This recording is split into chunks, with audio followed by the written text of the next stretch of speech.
Modern vehicle security relies on invisible signals. When a car unlocks without a physical key, it accepts an electronic trigger over the air. This creates a direct opening for a remote keyless entry, or RKE, replay attack. An attacker captures the authentic radio frequency command broadcast by the owner's key fob, stores it, and retransmits it later to open the vehicle. The hardware driving this interception is often a hack RF SDR, a software-defined radio device tuned to read and mimic specific frequencies. This diagram traces the attack. A wireless command is broadcast, captured by an interceptor, and relayed to the vehicle. This bypasses standard cryptographic defenses like rolling codes.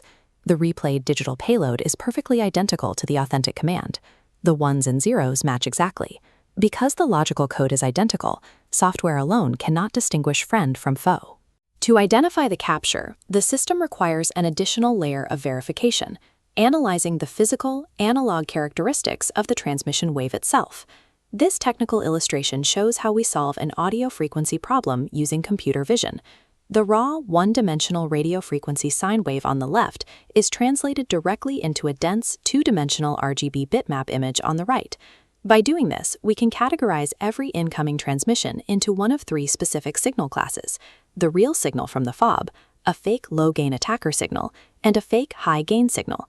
Here are the three distinct RGB bitmaps side by side. Notice the highlighted texture and pixel gradient variations across the classes.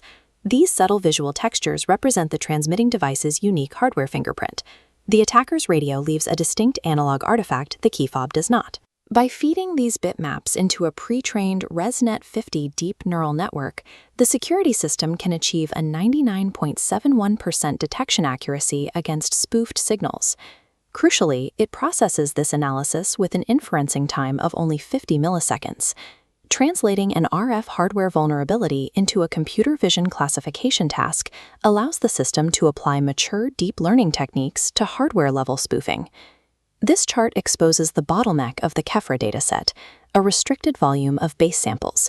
We have 110 real, 110 high-gain, and 120 low-gain signals, totaling 340 samples. Training on 340 samples guarantees severe overfitting. The model would fail in the real world. To expand the dataset mathematically, we applied geometric data augmentation. This diagram maps the transformations applied to base samples. An original bitmap splits into 6 new data points through rotation, scaling, translation, and XY reflection. These alterations preserve the underlying RF fingerprint while simulating real-world transmission noise, expanding our dataset to 2,040 robust training images. Geometric augmentation generates the massive data volume required to train a deep learning model, while strictly preserving the analog truth of the original radio frequencies. With the data prepared, we apply transfer learning. Rather than training a neural network from scratch, we import a model already pre-trained on massive visual datasets like ImageNet. This diagram breaks down the ResNet-50 network. We freeze the 50 feature extraction layers, locking their optimized capabilities to detect microscopic pixel textures. During fine-tuning, the original 1000 class output layer is discarded, replaced by a custom 3-node layer classifying our 3 RF bitmaps. By freezing the feature extractors and fine-tuning only the final layer, the system bypasses massive computational costs while maintaining enterprise-grade accuracy. To train this newly attached output layer, we must elect the correct optimization algorithm, or solver, to adjust the weights efficiently. These matrices compare optimizers RMS prop and Atom against stochastic gradient descent. RMS prop fails, returning 79.41% accuracy. Atom achieves 94.12%, but retains dangerous false positives.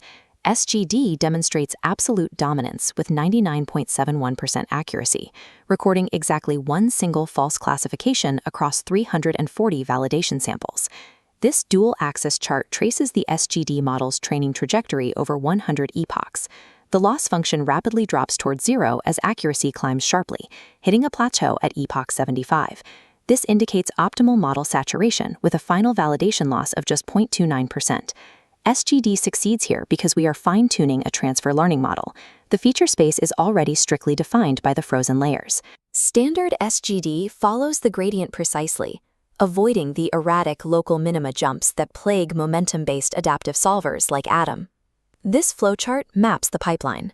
The intercepted RF signal converts to a bitmap, passes through the frozen ResNet50 layers, is classified by the SGD-tuned output, and results in a final lock or unlock decision. This entire loop executes in exactly 50 milliseconds. This speed is critical.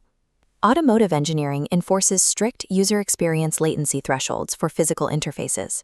If a door unlocking mechanism is delayed by more than a few hundred milliseconds, the human operator perceives it as a critical hardware failure. Achieving a 50-millisecond inferencing time proves that deploying a heavy 50-layer deep neural network is entirely viable within the strict physical latency constraints of consumer vehicles.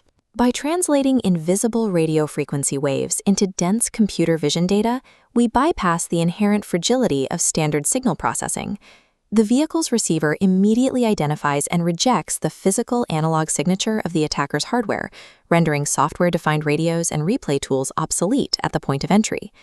This cross-domain approach, identifying physical hardware artifacts through pre-trained AI, addresses a specific vulnerability in how IoT and automotive systems verify remote commands.